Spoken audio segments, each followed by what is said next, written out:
Olá, boa noite. Eu sou a acadêmica Valcléia, do curso de Letras da Uni.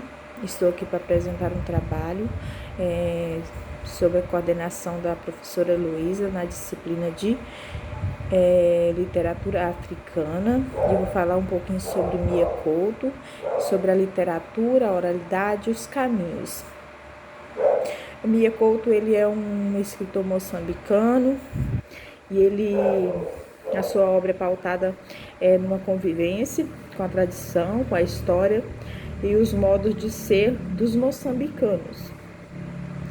Ele desfila pelas narrativas caracterizando o autor em questão como um sujeito comprometido com a literatura nacional, tecendo seus discursos voltados aos temas da nação, do passado colonial, da posição feminina na sociedade, da história, dos mais velhos, entre outros temas ambientados no espaço em trânsito.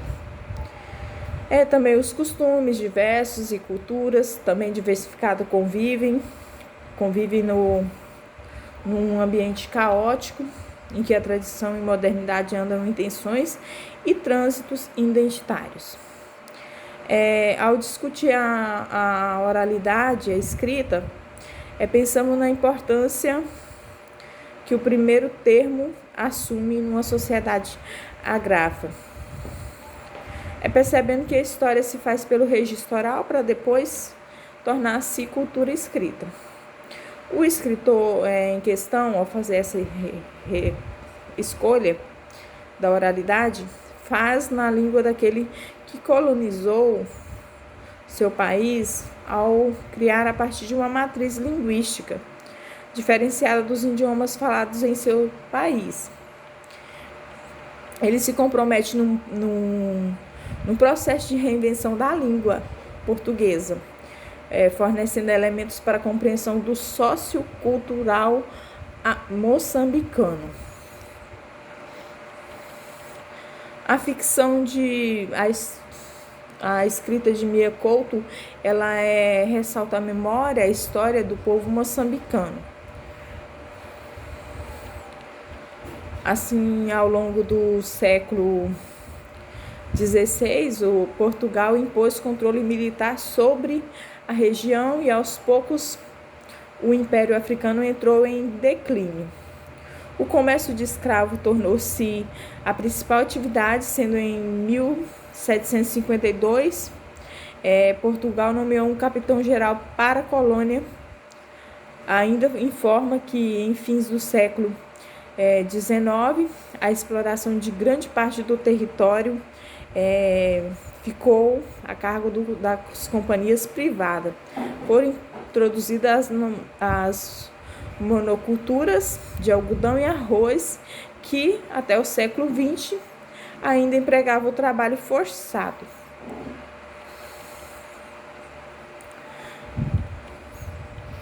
A literatura de Mia Couto, ela recolhe nas suas histórias esses sujeitos fragmentados pelas guerras, pelo jugo colonial, pelo pós-colonialismo, retratando um Moçambique em processo de mudança, mas em conformidade e tensão com os valores da tradição.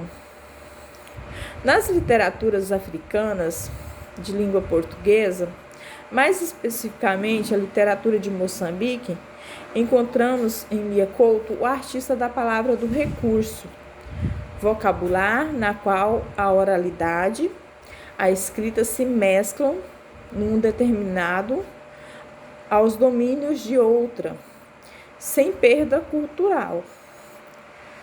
O escritor moçambicano em questão, ele eleva o cotidiano das aldeias e as histórias comuns do seu povo, a narrativa romanescas.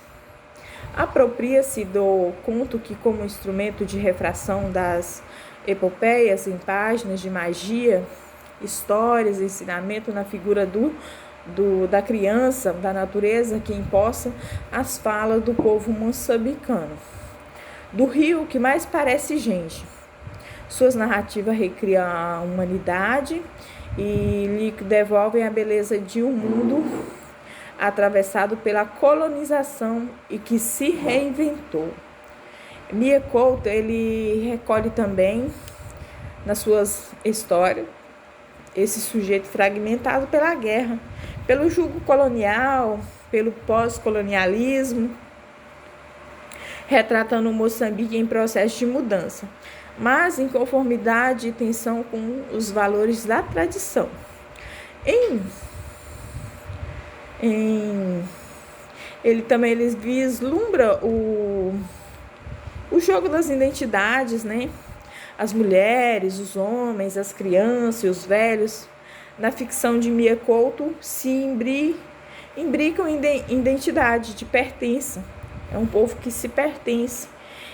Identidades forjadas, impostas pelo colonizador, e em identidades híbridas, que os discursos são mesclados no contexto pós-colonial. Ao mesmo tempo que há uma identidade pós-colonial, há aquela identidade moçambicana. Então virou uma mistura ali no contexto pós-colonial. Nas literaturas africanas de língua portuguesa, mais especificamente a literatura de Moçambique, encontramos em Mia Couto o artista da palavra, com recurso vocabular, onde a oralidade e a escrita se mesclam, um determinado aos domínios da outra, sem ter uma perca cultural. O escritor moçambicano em questão eleva o cotidiano das aldeias, as histórias comuns do seu povo, a narrativa da magia. Ele apropria-se do conto, das histórias, dos ensinamentos da criança, da natureza, que empossam a fala do povo moçambicano, do rio que mais parece gente. Suas narrativas recriam a humanidade e lhe devolvem a beleza de um mundo atravessado pela colonização que se reinventou. Aqui nós temos algumas obras de Mia Couto, produções. Tenho a Raiz de Orvalho, que foi de 1983, e temos também o Último do Flamingo, Um Rio Chamado Tempo, Uma Casa Chamada Terra, o outro Pé de Sereia, Jerusalém, e alguns mais. Temos alguns mais da literatura africana, de Mia Couto. Em seus contos e romances, a terra figura como mãe e protetora de todos, que dela precisam. Temos um chão destruído pelas guerras. Era um processo muito difícil, que era um processo ali de guerra no país. E aí a literatura dele foi basicamente nesse processo de guerra que estava passando ali no país. Ele é um chão sagrado, pois guarda os mortos, terra que guarda o silêncio desses povos, que segue seu rumo num território imerso em tantas culturas, tantos modos de ser. Os narradores reconhecem a tradição e dele pode falar com a autoridade que lhes é inerente.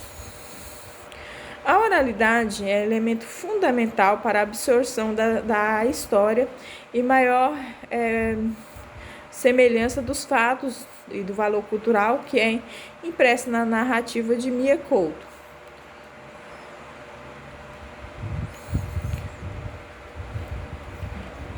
Medidos pelas palavras, personagem mostra esses espaços sociais em que a oralidade se manterá e determinará os papéis sociais.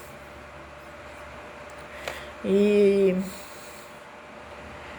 na conversa das personagens, as marcas da oralidade são perceptíveis ao tratarem dos seus costumes religiosos e também se percebem em discurso da oralidade escrita se misturem. Há muitas maneiras de ser africana, muitas maneiras ali na cultura africana de ser. Esse modo da personagem discutir sobre várias maneiras de ser africana reitera o que discute Mia Couto em seus textos.